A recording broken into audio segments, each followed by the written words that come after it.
uh, ang aking tatalakayin ngayon is part of the miracles given by Allah to Prophet Muhammad sallallahu alaihi wasallam. Bakit ba ito ang pinili ko, mga kapatid? Dahil sa daming kung ano na lang ang mga salita itong mga Kristiyano na walang alam sa buhay ni Prophet Muhammad sallallahu alaihi wasallam, na paano daw naging propeta? Kahit isang himala daw wala. Kahit isang himala. Sana bago sila magbigay ng salita ng ganyan, magbitaw ng mga salita ng ganyan, dapat mag-research muna sila. Magtatanong ba sa mga Muslim? Hindi nagtatanong eh. Kung ano ang puot, sakit ng kanilang damdamin sa mga Muslim, kanyang pinapalabas. Kawawa eh. Nagmukha talagang mangmang at mga hangal ang mga taong nagsasabi na walang alam sa pinagsasalita. Wala daw, kahit isang himala raw, wala raw nagagawa si Prophet Muhammad sallallahu alaihi wasallam. I'm not talking here about his prophecy. Mga propesya mga na-fulfill sa kapanahonan ni Prophet Muhammad sallallahu alaihi wasallam at mga sinasabi niya na-fulfill ngayon, hindi ngayon ang topic. Ang topic na yan, mga kapatid, yung mga himala. Yung mga himala nga nalikha ni Prophet Muhammad sallallahu alaihi wasallam. At tandaan natin, mga kapatid, walang isang Muslim naniniwala nga ang himala na nagawa niya ay nagmula sa kanyang kapangyarihan. Hindi. Naririnig niyo, mga kapatid, siguro. Okay? Sana inshallah hindi kagaya noon na salita ako how many minutes ay pala uh, ay hindi nag-sound. Sana nito wala namang reaction, walang sound. Nag-sound na siguro. Wala kasing monitoring. Okay? So ito ngayon, mga kapatid, shout out muna pala dyan kay Sarah Gumulon, mashallah, Narvelia, wala itong sawang sa pakikinig sa akin, ang asawa ni Brother Jamal, alhamdulillah, si Amira Abdul Mutalib, si Edith Kabugatan, waalaikumsalam warahmatullah sa inyo. Okay, shout out sa inyo, mga kapatid. Okay. Mayroon mga himala, ang dami, mga kapatid. Himala ni Prophet Muhammad sallallahu alaihi wasallam, binigay ng Allah sa kanya, ang dami. Baka naman sabihin nito, imposible. Himala nga eh. Tinatawag ng himala eh. Dahil imposible eh. Hindi magagawa ng tao. Lahat ng mga himala ay hindi ito magagawa ng tao. Magawa lang ito ng Allah. Kapangyarihan lamang ito ng Allah binigay sa tao. Ang tao walang magagawa nito. Pero dito tayo, mga kapatid, sa Prophet Muhammad sallallahu alaihi wasallam. Ano ang pinakahimala na kilala? At nandyan, nahawakan ninyo, kayong mga Kristiyano, mahawakan ninyo, makita ninyo. Lahat ng himala ng mga propeta ay wala na. Maliban kay Prophet Muhammad sallallahu alaihi wasallam. Kang Jesus na himala, wala na. Wala na si Jesus eh. Hindi na. Nakabuhay ng patay noon, wala na. Wala na ngayon. Ano pa? Nakapakain siya ng how many thousand? Wala na. Ang mga himala noon ni Prophet Jesus, ni Prophet Musa, ang ni Noah, wala na. Hindi mo na, hanggang history na lamang. Okay? May dagdag bawas pa. Pero kay Prophet Muhammad sallallahu alaihi wasallam, buhay hanggang ngayon. Ano? The first miracle of Prophet Muhammad sallallahu alaihi wasallam, walang iba kundi ang Quran. Quran. Quran sa buong mundo, walang memorize na aklat, 114 chapters. Maliban lamang sa Quran. And millions of Muslims who memorize the whole Quran. At mayroong institution, tinatawag na Tahfidh Quran, walang ibang pagtrabaho, walang ibang pag-aaral, kundi pag-memorize lamang sa Quran. Tinatawag nga dito sa Pilipinas, Turel. Tinuturel after 2 years, more than 2 years, ay memorize ng buong Quran. Nagpapatunay na ang Quran ay salita ng Allah. Marami dyan, mga miracles, discoveries, prophecies, nandyan sa Quran na fulfill. Okay, pero hindi ito pag-explain ngayon sa Quran, but I'm giving you the first miracle of Prophet Muhammad sallallahu alaihi wasallam is the Quran. The living miracle in your hand. Okay? Ang pangalawa mga kapatid, nga miracle sa aking naisip lamang ito, nga ganawa kong by number 1, 2, 3. Okay? Pero itong mga miracle na ito, hindi ko gawa-gawa. Baka isipin naman dyan sa mga katunggali, gawa-gawa ko itong mga sinasabi kong miracle ni Prophet Muhammad sallallahu alaihi wasallam. Okay? Ano? Yung tinatawag na Mi'raj, Isra and Mi'raj. Yung Mi'raj, yung pag night journey, Isra, yung Mi'raj, yung pagsaka niya sa langit. Actually, hindi ito kagawa ng Prophet Muhammad sallallahu alaihi wasallam, kundi ito kagawa ng Allah. Hindi kaya ng tao akyat sa langit at babalik. Si Kristo ay umakyat lang or kinuha lamang. Sila ni Elijah kinuha lamang. Si Enoch ay kinuha lamang. Ayon sa record sa Biblia. Pero nandito sa Quran, si Jesus ay talagang kinuha ng Allah pero ibabalik siya dito. Pero nangyayari na po nga si Prophet Muhammad sallallahu alaihi wasallam kinuha ng Allah at binalik. Sabi nga ni Aisha radhiyallahu anha, ang pagkawala daw ni Prophet Muhammad sallallahu alaihi wasallam, yung pag-mi'raj niya ay mainit pa yung higaan ni Prophet Muhammad sallallahu alaihi wasallam. At nakausap niya ang Allah. Hindi niya nakita pero nakausap niya ang Allah. Doon nga niya nakuha ang revelasyon ng sala. Tandaan natin mga kapatid, lahat ng mga revelasyon sa Quran ay nakuha ni Prophet Muhammad sallallahu alaihi wasallam from Allah through Anghel Jibril dito sa mundo. Whereas ang sala is direct from Allah at nakuha ni Prophet Muhammad sallallahu alaihi wasallam ang number of sala, paano magsala, hindi sa lupa, kundi doon sa langit niya nakuha. Ang ang istorya nito, yung bumalik na siya, dumaan siya kay Musa alayhis salam, sabi ni Musa, hindi kaya ng inyong umma na 50, 50 times magsala sa isang araw. 50. Ngayon kasi 5 times. Sabi ni Musa, balik ka kay Allah at kausapin mo si Allah na i-reduce. Na-reduce ng 10 at dumaan siya kay Musa. Sabi ni Musa alayhis salam, hindi kaya ng iyong umma na ang 10 times, 10 times magsala sa isang araw, hindi kaya ng iyong umma. Pumunta ka kay Allah at balik ka sa Kanya at hilingin mo na i-reduce. Bumalik si Prophet Muhammad sallallahu alaihi wasallam at reduce to 5. At dumaan naman siya kay Musa, sabi ni Musa, hindi pa rin kaya ng iyong umma. Sabi ng Rasulullah sallallahu alaihi wasallam, never na ako babalik. Nahiya na ako kay Allah na i-reduce pa ito, hindi na ako babalik. Ito ay tatanggapin ko na at tatanggapin ng aking mga komunidad. Inshallah.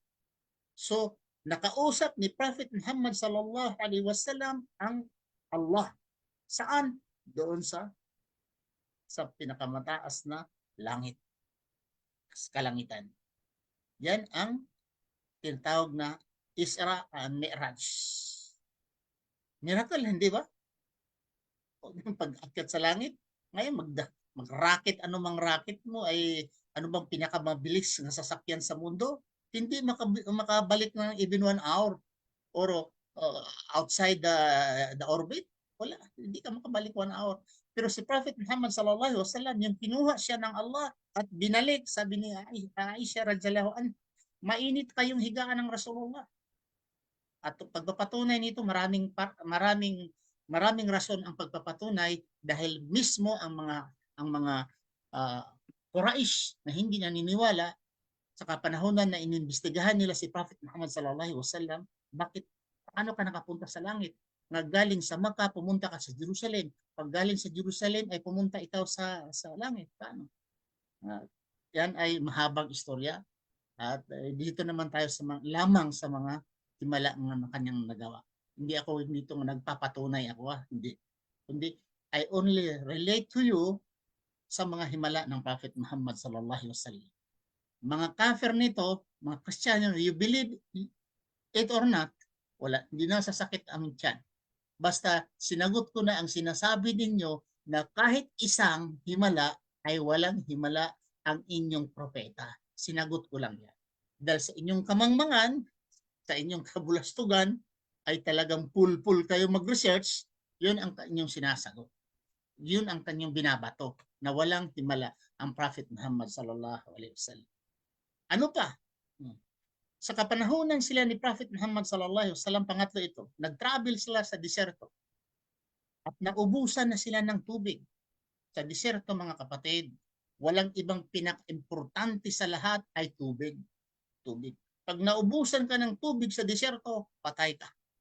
Nag-travel sila sama ang mga kasamahan ng Prophet Muhammad sallallahu alaihi wasallam at sabi niya, "Ya Rasulullah," sabi ng mga tao, "wala na tayong tubig, ubos na." Sabi na ang prophet, sabi niya, tilokon ninyo ba? Tilokon sa Bisaya, aywan ko sa Tagalog. Tilokon ninyo, kung mayroong natitirang kunti diyan, dalhin ninyo dito at nilagay sa lalagyan na maliit, na malaking lalagyan, at kinuha lang ang natitirang tubig, kunting tubig, kunting-kunting tubig. Parang gagmay-gagmay ba? Parang sa ibo na to, tinulo lang siguro sa Bisaya pa. Giipon dito dodong sa dakong butanganan o ang kamot ng Prophet Muhammad sallallahu alaihi wasallam, iyang gibutang ang kamay niya doon at nakakuha sila ng tubig, nilagyan ang kanilang mga baonan ng tubig, lalagyan ng tubig, na puno, napainom ang mga kamilyo, sila tanan ay nakainom, nakapagluto sila lahat, puno pa ang kanilang lalagyan. Okay? At ang mga kamilyo ay nakainom pa lahat. Himala o hindi? Himala, siyempre. Ang kaunting tubig lang eh. Nilagay yung daliri niya doon. At lahat sila ay nakakarga pa ng tubig, puno ang kanilang mga lalagyan. Pangatlo yan. Ang pang-apat nga himala ng Prophet Muhammad sallallahu alaihi wasallam, ako ang naglagay na numbers nito ha. Baka isipin nyo I'm following the numbers of the scholars. No. Inilagay ko lang numbers. I don't care saan ang una, saan ang pangatlo, pang-apat. Pero nilagay ko lang number. Pang-apat, mga kapatid, sa kapanahonan si Prophet Muhammad sallallahu alaihi wasallam na khutbah sa Madina Munawara. Friday, naririnig ni Prophet Muhammad sallallahu alaihi wasallam at mga kasamahan niya sa loob ng masjid na ang kahoy, yung palm tree, yung tamar, yung parang lubi, nyog, na nakasandig ang Prophet Muhammad sallallahu alaihi wasallam, umiyak ang yung punong kahoy, puno ng tamar, ginawang haligi. At ang ginawa ni Prophet Muhammad sallallahu alaihi wasallam, hinaplos niya at gipahilom niya dudong ba? Kakuya ni magsinig Tagalog tao. Sige, libog naman ko ining sig Tagalog kasi mahurot akong Tagalog. Hindi po ta magtagalog, usa pa ni mga Tagalog matapulan man ni kayo, di man magtuon gud og Tinagalog. Cebuano na mag-practice ng tao ay wa I give proof. Oo. Mag-shout out anay ko. May mga kapatid ko di. Okay. Oh, si Sara Gumulo Norbella, na shout out ko na kanina, si Amira. Sinang bago dito? Si ED Kabugatan, shout out sa inyo. Oh, Noy, palawakin pa ho ang inyong inshallah, amin. Si Amira Abdul Mutalib. Ustad, silang ano ito? Ustad, sila lang naman nang hindi naniniwala. Pero lahat ng Muslim naniniwala. Opo, alhamdulillah. Hussein Gaho, Rebostes, assalamualaikum, waalaikumsalam warahmatullah. Shout out sa inyo. Ang pang-apat na nabanggit ko na, yung pang-apat, yung tamar, puno ng tamar ay umiiyak. Panglima, may isang shepherd ng tagabantay ng karnero at nakita niya ang karnero niya ay hinabol sa isang wolf, yung aso ba, yung aso, ihalas nga iro. Gitaon niya, katukbo na unta niya, kagatin na niya, nahabol na niya, nahawakan na ng ang karnero, yung tupa. At nilapitan ng may-ari at gusto niyang agawin. nagsalita ang tupa. Sabi niya, binigay na ito ng Allah sa akin. Kunin niyo pa. Huh? Kunin niyo pa ang binigay ng Allah para sa akin. Sabi ng yung shepherd nagbantay ng may-ari ng karnero. Subhanallah, ang how great yung kamangha-mangha.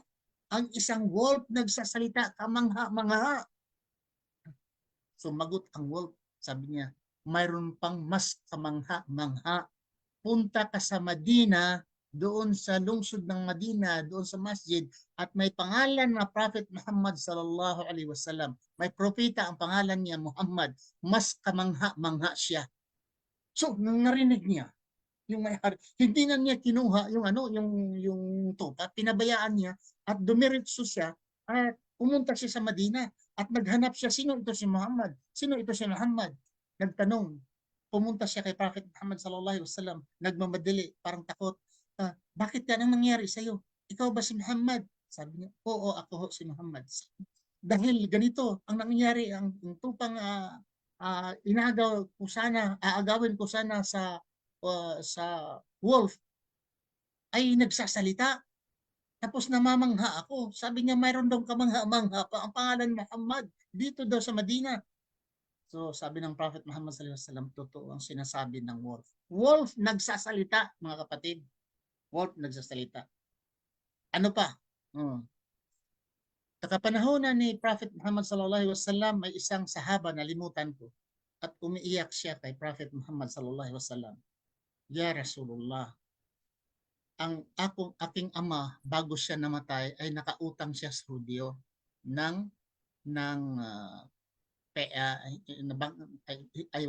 pera or nakautang siya, nalimutan ko lang, pera or tamar, nalimutan ko, pero nakautang siya.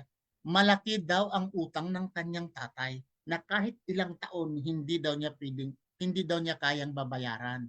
Ngayon sinisingil na siya sa Hudyo, ginigiit na sa Hudyo ang utang ng kanyang tatay na dapat babayaran niya.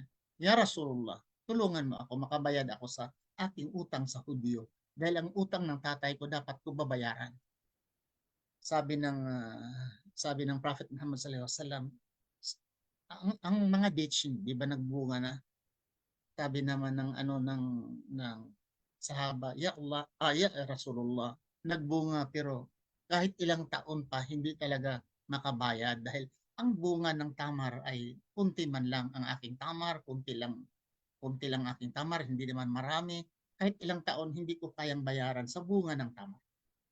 So ang ginawa ng Prophet Muhammad sallallahu alaihi wasallam, yung tamar na harvest, nalimutan ko, mga puno or na harvest na. Inikutan ito ni Prophet Muhammad sallallahu alaihi wasallam. Nalimutan ko yung pundok ba ng na-harvest nga tamar or yung mga puno ba ng tamar ang inikutan ng Prophet.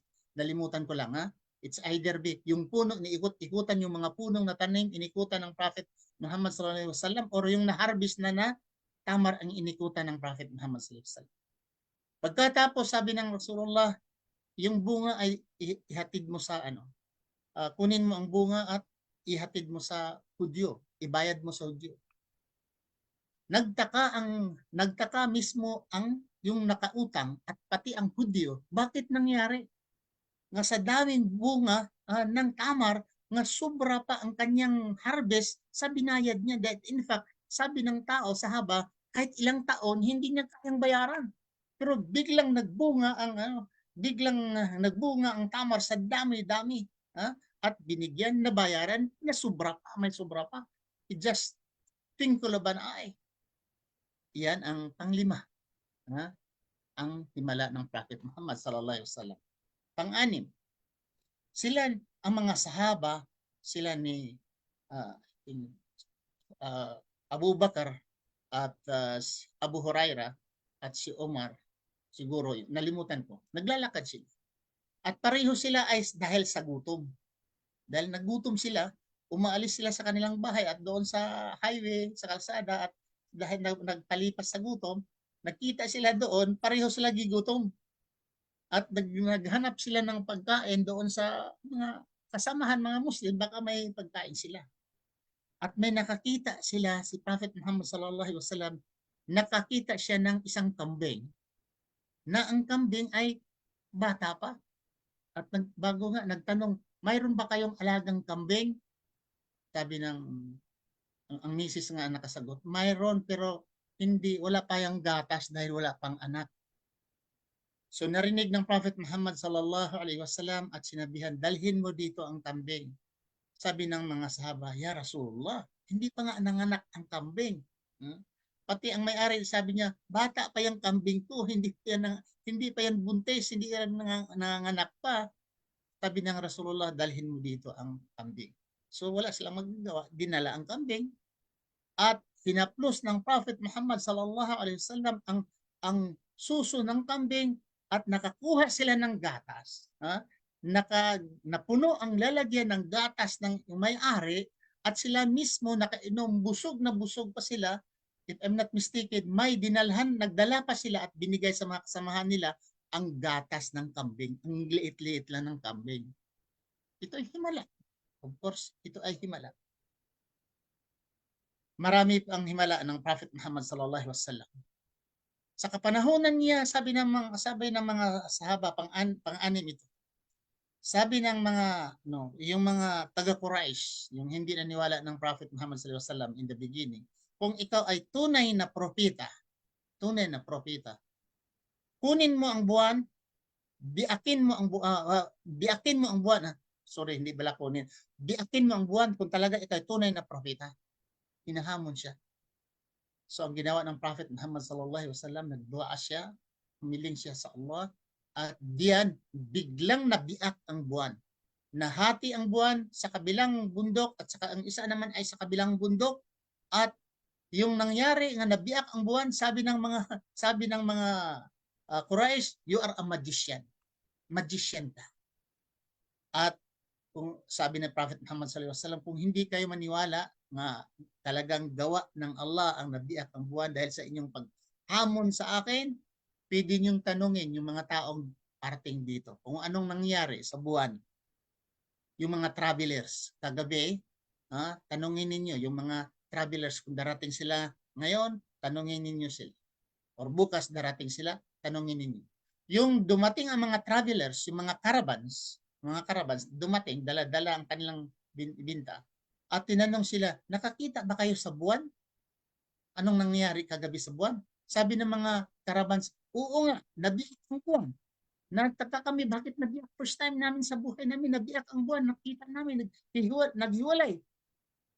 So, alhamdulillah, ang iba ay naniwala, ang iba ay hindi. Akala nila ay magic lamang. Another thing, isang pang-pito. Actually, ang dami. Hindi lang siguro siguro mga 100 ang kwan, pero ito ang kwan ko lang, naalaala ko lang. May isang parang higante, ang laking mama, matangkad at kilalang wrestler sa mga Arabo.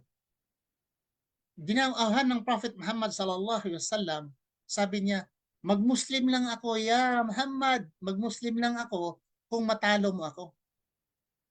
Wrestling tayo, magre-wrestling tayo. Kung matalo mo ako, magsyahada ako. So, tinanggap ni Prophet Muhammad sallallahu alaihi wasallam ang hamon. Sabi ng mga sahaba kasama niya, Rasulullah, kilala mo ba yan? Yan ang bantog na tao, wrestling dito, wala pang nakatalo. Wala pang nakatalo. Ang laki-laki niyan, ang tangkad niyan. Ang mas pultado niyan, talagang mabraso yan, talagang matapang at malakas na tao. Wala pang nakatalo niyan dito sa mga Arabo. Siya ang number 1 na wrestler. Ngayon, haharap ka sa kanya at makipag-wrestling. Si Prophet Muhammad sallallahu alaihi wasallam, if I'm not mistaken, sabi ng mga writers, ang lakas ni Prophet Muhammad sallallahu alaihi wasallam is equivalent to 40 or 50 katao ang lakas niya. Nalimutan ko, it's either 40 or 50 katao ang lakas ng Prophet Muhammad sallallahu alaihi wasallam. So yung nag-wrestling nila sila, pero merong dasmag nila dodong ba? Alikabok. Para bang hindi sila, para bang kabayo nga nag-alikabok, nga hindi sila makikita. Ha? Bigla lang nahawakan ng Prophet Muhammad sallallahu alaihi wasallam at nahawakan niya at nandoon sa lupa at nandito sa ibabaw sa Prophet Muhammad sallallahu alaihi wasallam. Hindi makakilos yung nalimutan ko yung pangalan daw. Hindi siya makakilos. Tapos sabi niya, nakaswerte ka lang. Nagkakamali lang ako. Nagkakamali lang ako. So nakaswerte ka, ikaw na sa ibabaw. Nakuan mo ako, na down mo ako. Sabi naman sige, sabi naman yung isang Arabo nga wrestler, nga bantog na wrestler, pangalawa. The same nangyari, nandoon pa rin siya. Hanggang pangatlo sabi niya, Ashhadu an la ilaha illallah wa ashhadu anna Muhammad Rasulullah. Doon siya naniwala yung pangatlo na natalo siya. Wala na siyang rason kundi magsyahada siya.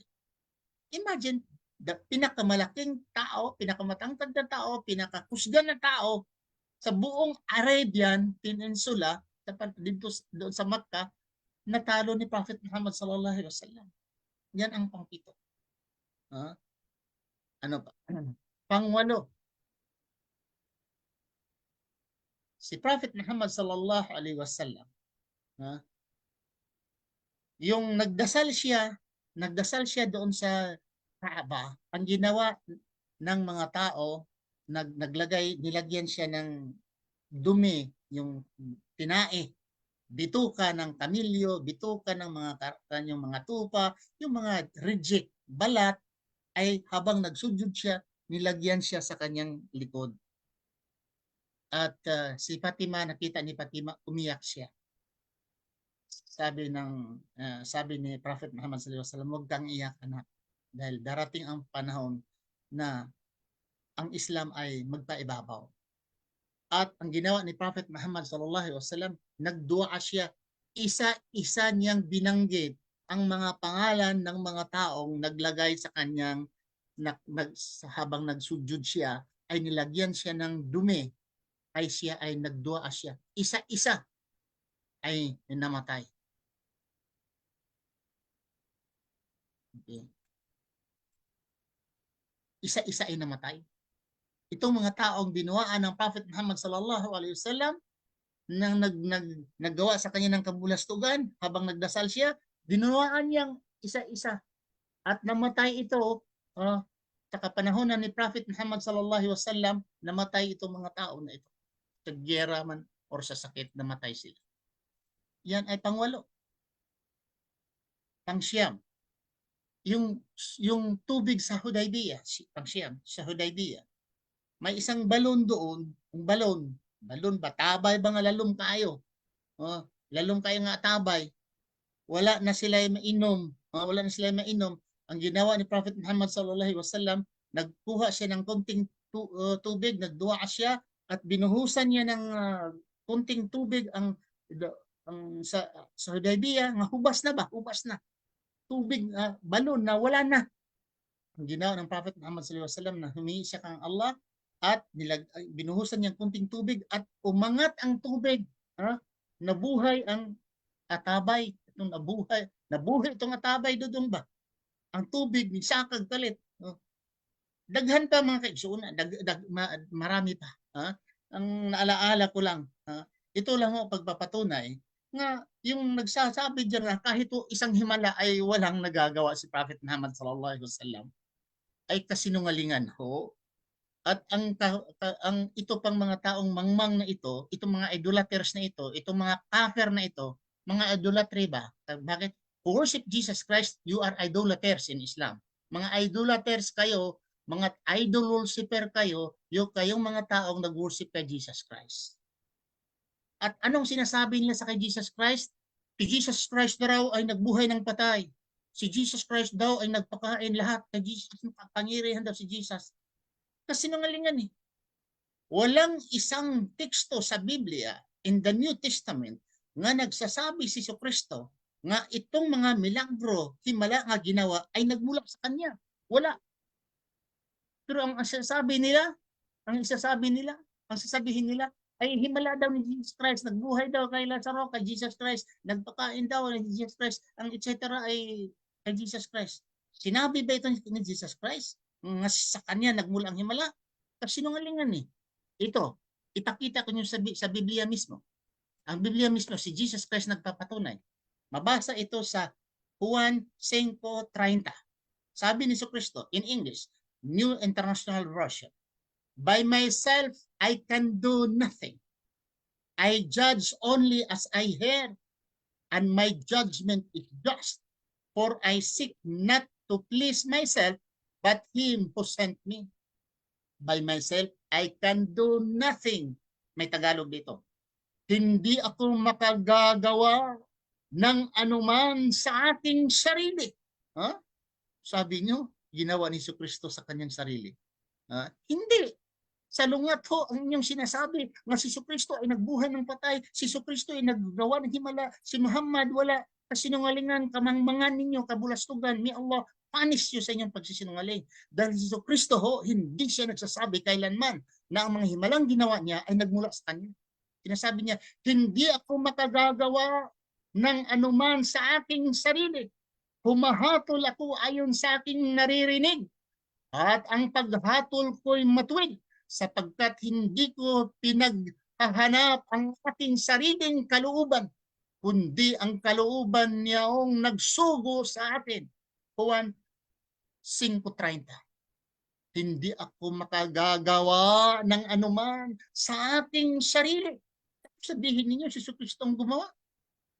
Talagang mga kasarap talaga. Pamalikaso ninyo. Puntuhan niyo. Mateo 28:18. In English. Then Jesus approached and said to them, all power, okay, in heaven and on earth has been given to me. Given pala eh. Hindi pala nagmula sa kanya. Mayroon siyang kapangyarihan given to him. Hindi pala nagmula sa kanya eh.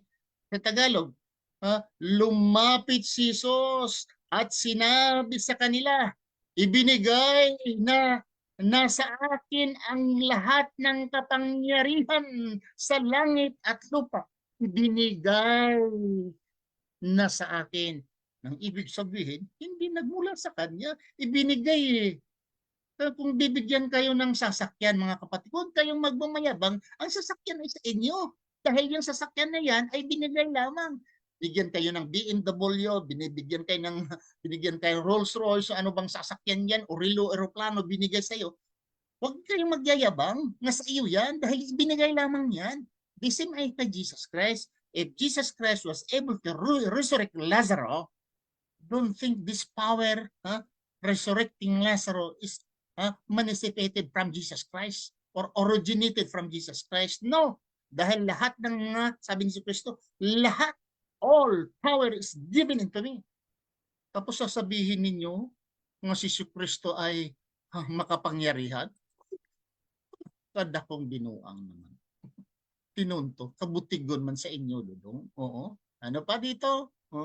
Tingnan ko muna sa mga kapatid. Splitting the moon, din po Ustad. Even the enemies of the prophet. Oo. Alhamdulillah, nabanggit ko na splitting of the moon. Tama ka, Junat, Ligara, Rivera. Nasabi ko na, alhamdulillah. Amira, Abdul Muttalib, salam. Babi John, alaikum salam warahmatullahi wabarakatuh. Si Elvis, buti na nagkikinig. Ito si Elvis, alhamdulillah, itong nag-Muslim. Kahapon yata ito nag-Muslim. Alhamdulillah, nakikinig po kayo, Elvis. Si Salahuddin Romas, ito aking kapatid. Itong pinakagwapo kong kapatid at alhamdulillah. Sa 11 kami, ito lang ho ang tunay nga nag-Muslim ng aking kapatid nandyan sa Lapu-Lapu. Ito ay siya ay isa siyang wholesaler ng ink.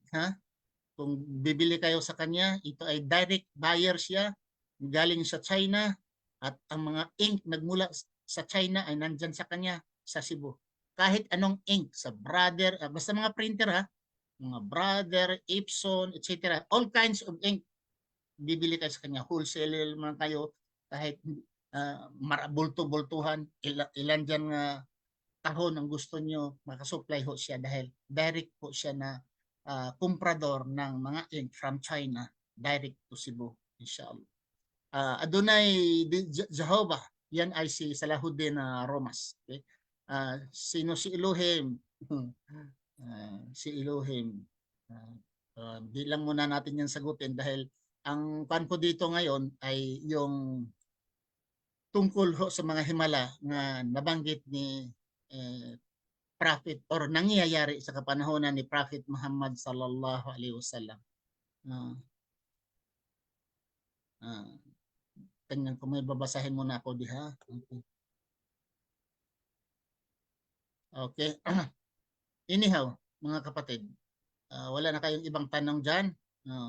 So ito, at least nabanggit ko sa inyo, ang mga Kristiyano nga makarinig nito, huwag niyong sabihin na kahit isa walang himala ang Rasulullah.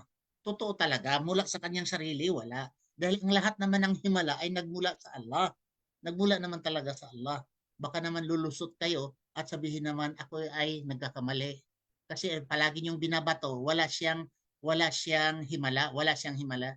Totoo naman talaga, by person as a human being, wala talaga himala. Ang lahat ng mga propeta, tinawag na himala because no human being can do that except by the power of Allah. Doon din kang Jesucristo. So wag niyo sabihin nga si Jesucristo ay gumawa ng ganito, nagbuhay ng patay sa kapangyarihan ni Jesucristo para lang sa mga idolaters yung sumasamba para masiminto yung pagsasamba nila kay Jesucristo. Maniniwala ang mga tao nga Diyos si Jesucristo dahil palagi niyong ini-inject nga si Jesucristo nagbuhay ng patay.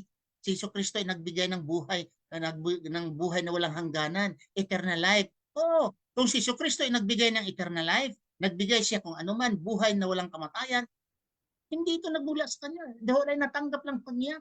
Natanggap lang ito lahat sa galing kay Allah. So wag niyong sabihin na Diyos na siya dahil mayroon na siyang kapangyarihan. Ako naman, paniniwalaan niyo yung Diyos yung nagbigay, hindi yung nabigyan. Si Musa alayhis salam, nabiak niya ang Red Sea. Sino bang nagbiak sa Red Sea? Si Moses? Hindi Sa kapangyarihan na ni Musa, yung hinahabol na sila ni Pharaoh sa Red Sea, wala na silang mapuntahan. Allah ordered him na ang kanyang tungkod, ganyan lang niya sa dagat. Sa Islam na pananampalataya, divided into 12 pathways. Sa inyo ay isa lang. Sa Christianity, dati akong Christian nabiak lang daw isa. Pero sa Islam, alhamdulillah, sa Islam, nabiak ho 12, 12, and the 12 tribes dumaan doon. So, yun mga kapatid. Sino pa? Si Abraham. Ang himala, matanda na yung asawa niya, ay nakaanak pa si Sarah. Ang dami pa, si Noah. Ang dami, sila ni Adan. Mga propeta, may mga himala silang binigay ng Allah sa kanila. Si Daud, every prophet, mayroong binigay sa kanila, special sa kanila. So, ngayon, inshallah, ang mga mangmang na mga Kristiyano, ang mga ignoramos na Kristiyano, nga sabi nila, inulit-ulit nila na walang himala ang nagawa ng Prophet Muhammad sallallahu alaihi wasallam. At least ngayon, nalaman lang, at least I think 9 ang aking na-mention. But there are, sabihin ko sa kanyo, there are dozens and dozens and dozens of miracle of Prophet Muhammad sallallahu alaihi wasallam. Hindi ko pa nabanggit yung iba. So dito lang ako magtapos. Please share mga kapatid. Kung ito ay nagustuhan ninyo, i-share sa iba para naman ay ang ibang mga Muslim, makashare din sila at ibang mga Kristiyano, malalaman din nila nga ang Prophet Muhammad sallallahu alaihi wasallam ay may mga himala siyang nagagawa ng bigay ng Allah sa kanya. Okay. So dito na lang tayo magtapos. Adonai Jehovah, God of Moses. Okay. So maraming salamat mga kapatid. May Allah, bago pala ako mag-close, papasalamatan ko ang lahat-lahat ho na nagtulong sa akin. Alhamdulillah, magpasalamat ho ako dahil ang sabi po ng Prophet Muhammad sallallahu alaihi wasallam, ang taong hindi marunong magpapasalamat ay hindi rin siya nagpapasalamat kay Allah. So ang nagtulong sa da'wa, sa paglikom ng para ito maging sayon ang paghimo og daiya, pag-lecture sa mga daiya. Gusto namin i-gather ang mga new Muslim and then lilecturean sila sa basic sala. Tapos turuan namin sila maging daiya, how to make da'wa in comparative. Alhamdulillah, ang aking pong nalilikom ay about na po ay 6,200 na ho sa kasalukuyan ang aking naipon mula ho sa GCash. Pero mayroong mga Muslim na talagang ginagamit naman nila itong GCash ko para pangpukol sa aking ulo. Oh, so pabayaan natin sila. Alam mo naman natin itong mga kafir na ito na lahat ng aking binabanggit ay para sa kanila ay kasinungalingan lahat. Pero nagtaka rin ako, makikinig din sila, nandito rin sila. Kahit kontra nila ako, ayaw nila maniniwala, pero nandoon sila, namimili talaga na pinapakinggan ng aking mga lecture. Pero salamat sa inyong panglalait, sa inyong bashing to Ibrahim Romas. Walang problema. Walang problema. May Allah reward you and guide you inshallah. Subhanakallah Allahumma bihamdika asyhadu an la ilaha anta astaghfiruka wa atubu ilaik. Ako manghihabol si Rash Carl Datilan. Waalaikumsalam warahmatullahi wabarakatuh. Okay, Eugene Biroy, may Allah reward you. Assalamualaikum warahmatullahi wabarakatuh.